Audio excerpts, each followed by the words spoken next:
On this episode of Star Trek Universe, we are discussing Picard 202 Penance and the Strange New Worlds teaser trailer right after these words from our mystery sponsors.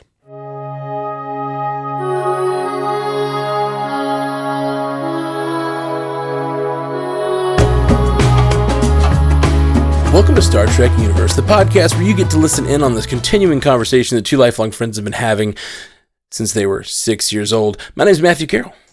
I am David Z. Robertson. Dave, let's talk Star Trek, buddy. Oh my lord. Can we just talk about the Strange New Worlds thing first? Yes, of course. Because there's not like a lot of it. No, there's not, but it's beautiful. Just beautiful. That's my main takeaway from the trailer. It is. Like, did freaking Larry Fong shoot this show? Oh my god. I like what they're doing to, like, I don't know. This is... I want to contrast it to something like Roland Emmerich, who like makes these big landscapes and stuff, but they look very real. You know what I mean? They're doing a really cool thing. I mean, it's called Strange New Worlds. Like, you want to make it interesting, and like I don't feel like I'm watching a real thing, but it's still live action. I don't know. Like, they just look so freaking pretty. Like, it's just that they look like Strange New Worlds. You know, they don't look like. Classic Star Trek, which is like we're just shooting in a desert and kind of tinting it a little bit or whatever. Yeah, which I do enjoy. Oh yeah, sure. for different reasons. Yeah. The nostalgia of that, but the Strange New Worlds look amazing. I love this, and I don't know that this is the reason, but it seems like Pike might be kind of holed up, just kind of contemplating his future as experienced through the time crystals. Yeah. And as one does after such an experience, the time crystals, and then like, losing a bunch of crew members and stuff, trying to fight control, and now he's off like trying to figure out what do you do with the knowledge of the future, And I hope they'll touch some more on the Pike we saw from The Cage, because that was a really big part of his character. It's something that was pretty much one of the only things we knew about Pike for decades. Was he was sick of the responsibility of command. He was sick of choosing who lives and who dies. And he was in that space after the crew member deaths on Rigel in The Cage. So, I like the idea that every few years Pike just has to be like, he has to just nope out of there. Go chill at his ranch, grow a beard, and think about what he's done, like a kid going to his room. Yeah, it's interesting. We've been talking a lot about the different ways Captain Kirk and Captain Picard are drawn to the Federation, and Kirk seems to love the idea of command. I mean, his story is like the love story of him in the captain's chair, and then you've got Picard, who we're learning is like. And we've known for a long time is running away from human relationships, and his and like the distance that command puts him at is like a good distance that he likes. And now we're finding that, and I think we saw this from him on Discovery, but Pike seems like he is legitimately drawn by duty. Like, he may be the best of them, but like he's really like. Just, he seems to not necessarily he doesn't want the glory or the, like, he's not in a love affair with the captain's chair. He doesn't seem to be running from human connection. He seems bound by duty. At least that's the way he was in Discovery, and that's why I liked him so much. And like they say that, actually, I said that about him being the best of them, and I didn't mean a best of the captains, but I just mean like the best of the Federation. Right. And I just remembered that's actually a quote from Discovery. I think that the president of the Federation or something says, we sent you off because if something happened, we needed you to be out there still pushing the Federation ideals. I really hope that over the course of Strange New Worlds, like, I want the last episode to be him saving those children from the fire and getting all marred and whatnot. Like, I want to see his rise to not only, I want to see him transcend captain and become Commodore of the Fleet, or captain of the fleet, or whatever they're calling it. Because he was for a while. He was Commodore Pike, I think, in the Menagerie. Right. How many years is it supposed to be between the Cage and the Menagerie? I think it was 15 years. Okay. If I remember correctly, but I don't always remember correctly. So, So did Discovery occur after or before? Discovery happened after the Cage. Okay. Cool. I think they said 4 years after the Cage. Again, if I remember correctly. I didn't do the research. I didn't look into it. I didn't know Matt was going to ask me these questions, y'all. You just know more than I do. So there's lots of years between now and what has to happen for the Cage to occur and him to get hurt. I agree with you. I think like what's so powerful about his character on Discovery is him making the decision to grab that crystal because he knows it's what his duty is, even though he knows. I don't know. I just remember that episode being super powerful. Like he's accepting his dark future. Whoo, man. Yeah, man. So I love this idea that he's just like, he's got his communicator on his desk and he's hearing it chirp and he's like, I don't want to answer it because that means I might gonna have to go get melted. or just like, I don't know if he knows how long that's going to be. No, I don't think so.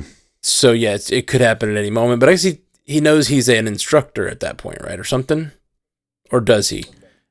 I remember, like, I'm kind of piecing the episode together in my memory. We'll have to go back and rewatch that before the Strange New Worlds, because that episode is pretty signature, because it's like it happens in like a training exercise or something like that with a bunch of young crew, and he has to like let them out. I remember that, but I don't remember. I can't remember they said it in the menagerie, but okay. I'd like to go back and watch the menagerie. Yeah, for sure. Yeah, we should do like a menagerie and then watch that Crystal episode and Time Crystal episode, and then before Strange New Worlds. That'd be fun. Yeah. Call it The Path to Strange New Worlds. Yeah. Anyway. I don't know that we saw much more than that. We saw that big Georgia O'Keeffe sculpture. In the middle of that that cave or whatever. Did we recognize that at all? Does that give us that was the only thing that I was like looking at closely. It seemed like there was a lot going on in that sculpture. I didn't recognize it, but yeah, this might be another 10 Forward situation. It could be like, I don't know. Is there a puzzle? But I like the setup. I like the setup a lot. Yeah, I do too. I'm very excited about Strange New Worlds. I'm just so happy with all this Star Trek. Me too, man. Me too. It really is just so much, and it's just so fun. All right, well, let's get on to talking about this second episode of Picard. I mean, I can't believe there's something so cool to talk about that we had something to talk about up top before we get to episode 2 of Picard, you know? Goodness.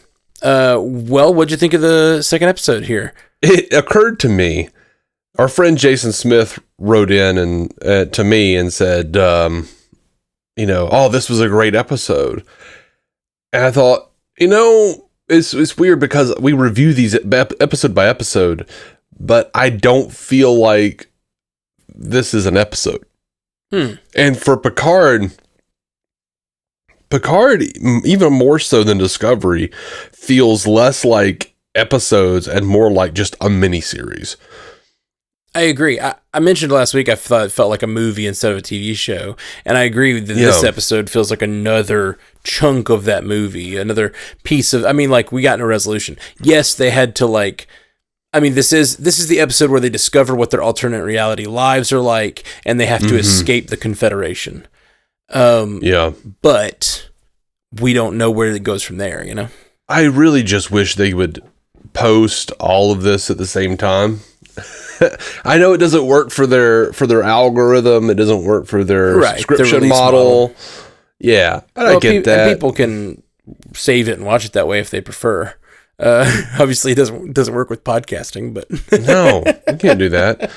I mean, we can do that, but anyway, I really enjoyed this episode. I loved the I loved how like once they did go a little over the top where it was just like everything Q said, it was just Picard being like, enough of this bullshit, Q. Mm-hmm. Like I'm done with it, Q. I'm too old for this shit, Q. Mm-hmm. You know, they kind of just like threw everything at the wall on that one. I'm like, yeah, we get it. But once he like toned down a little bit and was like, you're not well. Yeah. What? Yeah, what does that mean? Oh. And then he specifically said later something about the fact that he didn't like seem like he was all there. Like he was like something's wrong mentally with Q. Yeah. But he seemed desperate. Q seemed desperate to me. In a way. There's one line where he like gets right up in Picard's face and he's screaming at him and it was like, woo. Yeah. Then he slaps him. Yeah, true. He slaps Picard like a bitch.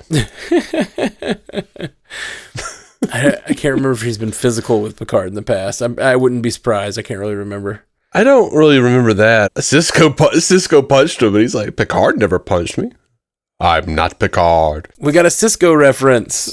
We did. It was like my kingdom for Avery Brooks to show up on this show. Dude, if Avery Brooks had shown up as General Cisco in that moment, even if in an alternate reality where it doesn't affect what we know about the current timeline, like, oh, it'd be so much fun. I wonder if they tried to get him and he was just like, ping, pong. And they're like, oh, yeah, he's not coming back. Yeah, maybe. You know, I really I like this episode. What do you think?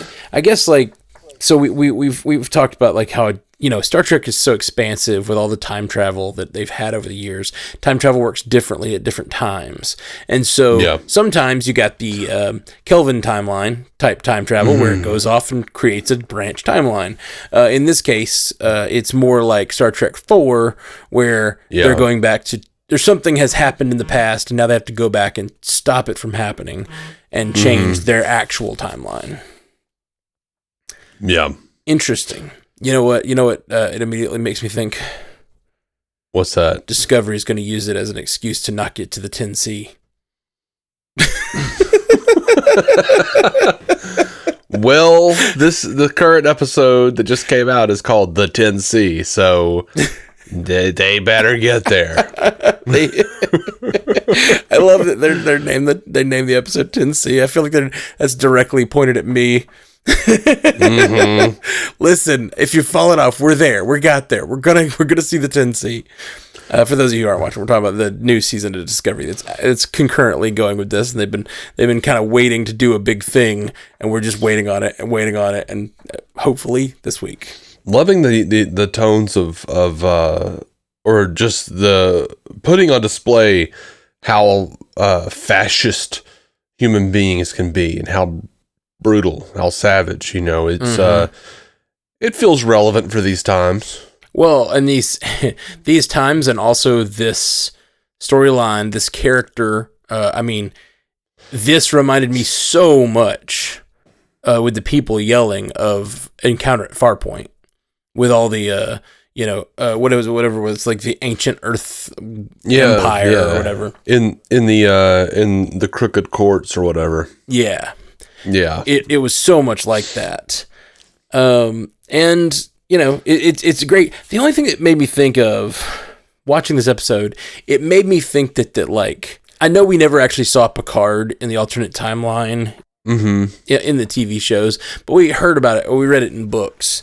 And like, this reminds me so much of what they did for Mirror Universe. Picard, and it made me think that this at some point was Mirror Universe that they're like encountering, and at some point they made that change. You know, like they're like, because I think what's going to end up happening is they're going to go back and fix it, and they don't want to fix the Mirror Universe, so like, you know, they went with this like alternate timeline in the current timeline thing. And I love that Q brought how very yesterday's Enterprise, right? Like. And then he said, "Throw a mirror darkly," too. Yes, he did. Yes, he did. That's not an episode title, though. That's just a reference to the same thing. Is there an episode called "Throw a Mirror Darkly"? Yes, there is. Okay, is that the DS9 one, or is that the original series one? Original series is Mirror Mirror, right? Mirror Mirror is the original series, and then DS9 did so many Mirror Universe episodes. They did, but I was pretty sure one of them was called Through a Mirror Darkly. But yeah, that was neat that Q. I think we should write an article for the website or something that's like, did Q just break the fourth wall? I think he did. I think Q might have just broken the fourth wall. First time in Star Trek we've had a fourth wall break, but I think that was about as close as we're gonna get. Low key, I think he did. Yeah. I mean, if he is as powerful as he portends to be, it is absolutely possible. And now we have our Deadpool of the Star Trek universe. I would take it, dude. I would take let's do Q. Star Trek Q. Yeah. Oh, yeah. Star Trek Q. And he could visit any character at any time and do whatever like every episode's another like a little Q thing. And you kind of get an idea of what his motivations are really like and like what he's really wanting out of the world. I don't know. That should be Akiva Goldsman's, anthology series where it's called Qniverse. And basically we just visit different realities and different versions of characters we know, and Q is basically Rod Serling, or the Crypt Keeper. But he can step in when he feels like it. He can step in when he feels like it. So it's like he's the anthology wraparound character, but who can also like, ooh, you know what would make this a little more interesting? And then he like sets the warp drive to like explode or something, and it's like, what happened? There's been an anomaly in the warp drive, sir. Or like something's got to happen. They're like, it would take a miracle for the thing that blah, blah, blah. And then it happens. The miracle happens. Right. And then they saved that for the Christmas episode. Yeah. Q's like, sometimes you got to have a heart. Yeah. At the very end, Q is like, how fortuitous. Wink. I actually love that so much. Like, I do too. And it would like weirdly work. Like it would weirdly work if Q was a full-on like fourth wall breaking. He never does it around the characters, of course, because that would mess up his whole deal. But yeah. But if he's talking directly to us as Star Trek fans, that'd be so fun. I would be all about that shit. Yeah, man, I love it. It would be like the best of what they're doing with Picard and what they do on Lower Decks. How'd you like all of the name drops in the in Picard's like trophy room? I loved it. I mean, Gul Dukat, Martok. Yeah. Did you notice that they had a Ferengi skull and that it had the Grand Nagus scepter? No, I did not notice. So I don't know if that was. Skull. I don't know if it was Grand Nagus Zek or if it was Rom. Or any, we don't know how. We know this goes back to 2024, so we don't know at what point they could have like encountered the Confederation and changed. That's crazy. Really cool. The trophy room of alt Picard. I was. Oh my god. Yeah. Oh, another just kind of dark and badass moment is freaking. The freaking fight scene for Elnor, is freaking amazing. I always talk about this one moment that I love from action television, and it's when there's a scene from freaking 24 where Jack Bauer, a terrorist throws a knife at Jack Bauer, and it lands in his shoulder, and he takes the knife out of his shoulder and proceeds to kill all the terrorists with it. And it's like, no, you don't throw a knife at Jack Bauer. You just gave him a knife. Like that's always they throw that like ninja star at freaking Elnor, and he dodges it, lets it hit the other guy, and then grabs it out of the other guy's chest and cuts his throat with it. Yeah, so freaking brutal. Yeah, there's a similar. And I don't want to talk about perceived quality of the film, but that warehouse scene in Batman v Superman, where I can't remember if someone throws the knife or if someone just stabs. I think they just stab Batman in the chest, and he just like looks down and like just yanks it out and like goes to town on him. It's like, oh, don't give Batman a knife. Yep.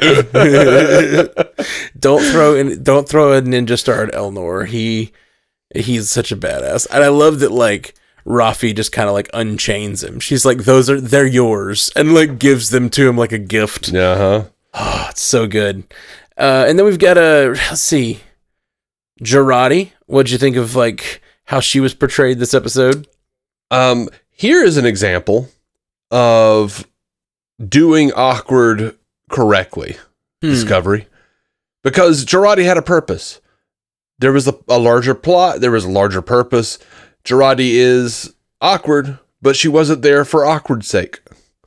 Like even the, you know, and they were a little on the nose with it, with what Rio said to her, but you know, she has a freaking Patton Oswalt cat. Yeah. That is her best friend. It was Patton Oswalt? It was, yeah. I thought so, but I wasn't. It sounded like him, yeah. It sounded like him, but there was a few moments where I was like, I can't tell for sure.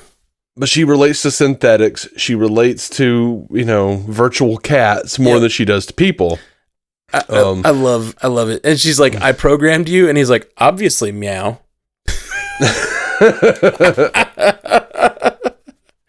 That is so freaking funny. That little moment of comedy that she programmed for herself, that her cat does not meow. It says meow every once in a while. That's so funny.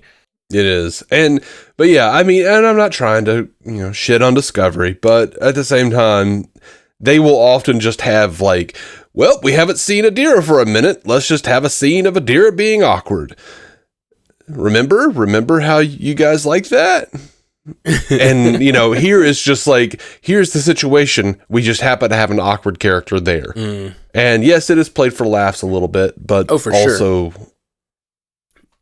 it's just, that's how you do it. But it's also played for an expansion of her character. The idea that she's like, absolutely not, what is the Borg Queen calls or something like something about having not found a home, or not found. You don't belong or whatever. Yeah, something like that. I can't remember like the weird insult she gave her, like fragile little something. I can't remember, but it was good. I chuckled and was like, "Oh, that's rough." That Borg Queen, savage AF, y'all. But Girardi says of herself, "I am mind-bendingly lonely anywhere." I guess it's just like that's. Yeah. Both, that scene is so funny with the cat, and it's funny because she plays it very well, but like it's also like really sad, and you get a sense of her character even more. For sure. And I loved we talked a lot about it on Discovery this week, how we were talking about how Star Trek is generally full of these cool, self-confident characters, and then you do have the occasional character that's sort of awkward and funny, and they generally are beloved. But Girardi here is wonderful, partially because all of the other characters are so good at pretending where they are, like to differing levels, but like every one of them sort of like they freak out for a second, then they realize what's going on, and they play along because they're trying to figure out, they're starting to solve the case. They become like good little Federation officers trying to solve what's going on. Girardi is so bad at it. Like Seven walks in and she's like, Seven! And then it's like, I mean, so bad at lying to, the president's husband or whatever.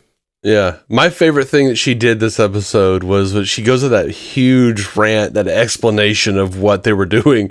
And then she goes, so like, stand down or whatever.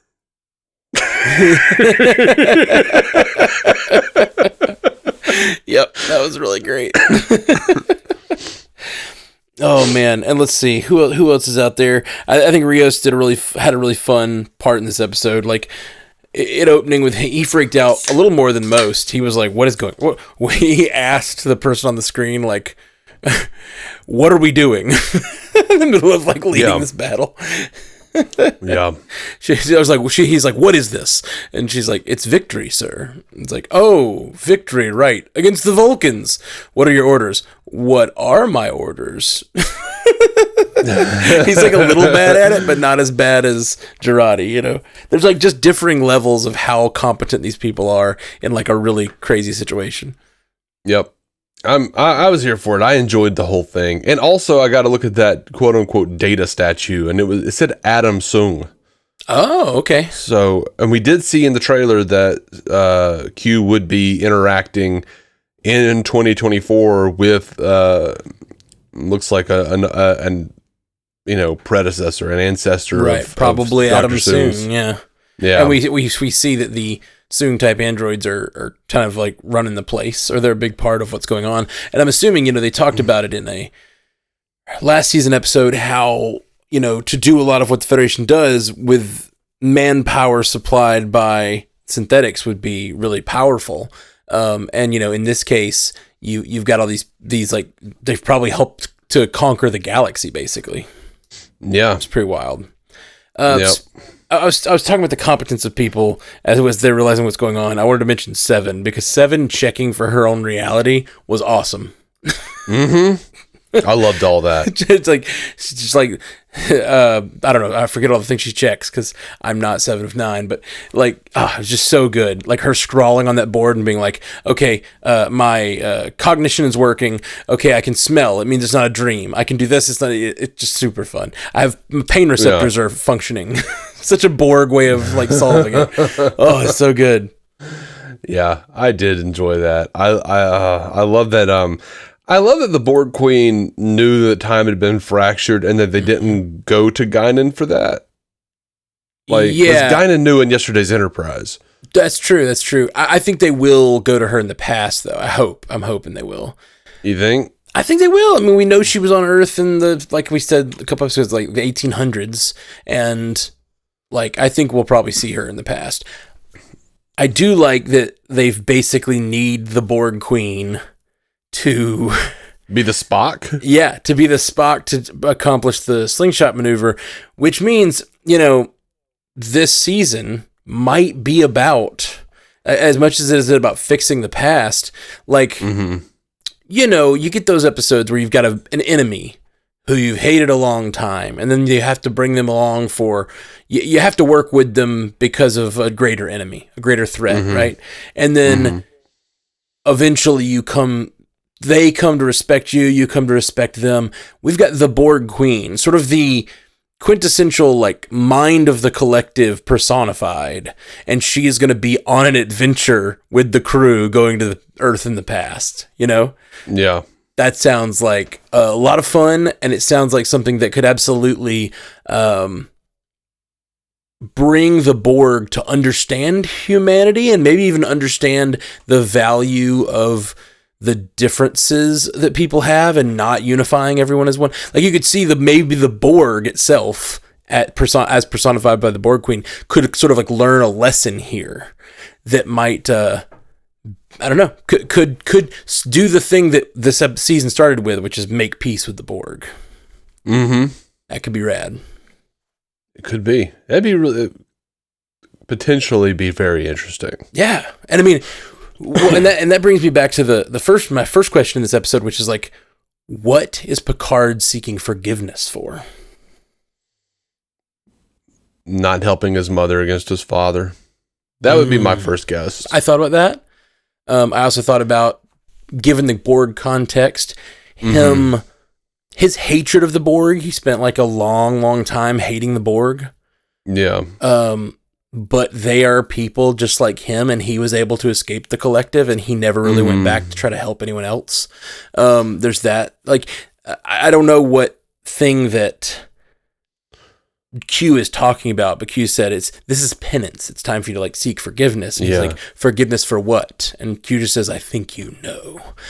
Right. And, Patrick Stewart, apparently, I learned this on that Star Trek podcast with Sean Ray last night. Apparently, Patrick Stewart was on the whatever that after show is that Will Wheaton does. Right, yeah. I don't know.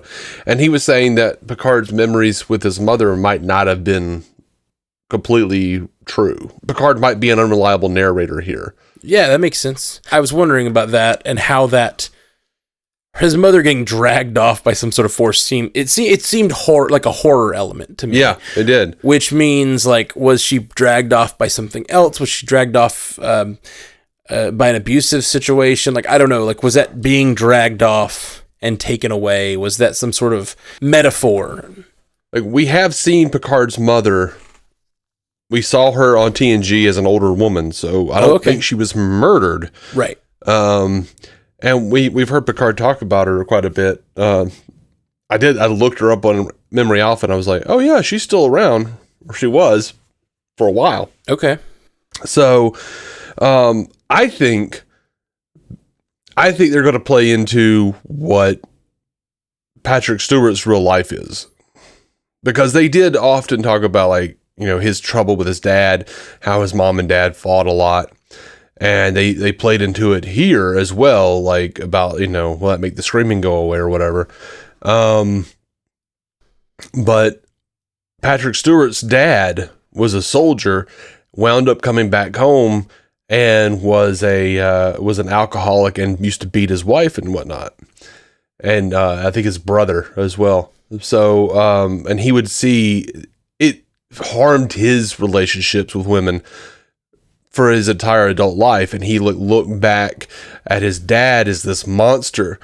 And just a few years ago, he wound up looking into it, and he realized his dad had PTSD. They didn't have that designation, you know, at the time. So his dad was shell shocked, right, as they said back then, and was really struggling, and would come home and go nuts and beat his wife and kids and shit. So I'm wondering if they're not gonna pull some of that. You could definitely see them pulling from his life, if for no other reason, to like get real like buy-in from Patrick Stewart. Like, what's the story you want to tell about Picard's life, you know? Which they've been doing that, you know, for a while now. Like, he was the person who I was wrong on that Star Trek podcast. I thought that Robert, Renee, and Marie died in the fire in Generations, and Sean was like, no, it was just Robert and Renee. So I had to look it up, and I was screwing it up. Like, in the movie, he just says Robert and Renee, but Patrick Stewart wanted all three of them to die in the fire. And in fact, they had, like, he was the one that said, well, Picard needs something to run parallel to this storyline with Soren and losing time and losing something. So why don't we kill off the family or whatever? And then they said, they actually wrote into the script that Robert walked out of his vineyard one day and had a heart attack and died. And Patrick Stewart was like, that's not enough. It needs to be everyone. And it needs to be a horrible death. It really needs to burn Picard alive. Damn. And that's how they like came to, they just burned to death horribly in a fire. Wow. But that was like Patrick Stewart, like, no, this needs to be a tragedy, and it needs to be like the final Picard. It needs to like tie in with like everything he's ever believed about himself. Like, he didn't have the pressure to carry on the name, and now the name will end because his cherished nephew is gone. Not only is his cherished nephew gone, his line is over. Yeah. Dude, you could tell he's acted to some tragedies. Shit, dude. Yeah. And I've always loved the weight that gives Generations, that the death of his family.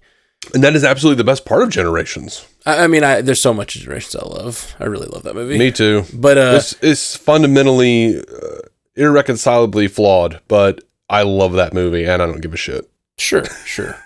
So is basically everything in some way. And I that is one of the biggest things for the turn of Picard's character and really who he is. I mean, even his anger in First Contact toward the Borg, like, he's an angry man, but part of what makes you get over anger in life is like the people you love and like not wanting to hold on to that sort of thing because you have to be a better man to be a loving person, and he doesn't have to do that. Or weed. Yeah. He doesn't have to do that, and he's just sort of a dark figure in First Contact, and I've always considered part of that is the loss of his family, you know, that like he's still dealing with all of that.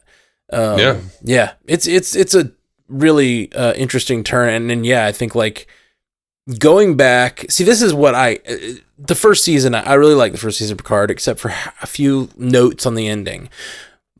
But this seems to have the potential, this story. I mean, we're telling the path not taken the Q story, like the wrapping up the Q and Picard relationship. Yeah. Possibly bringing some closure to the Borg and Picard relationship.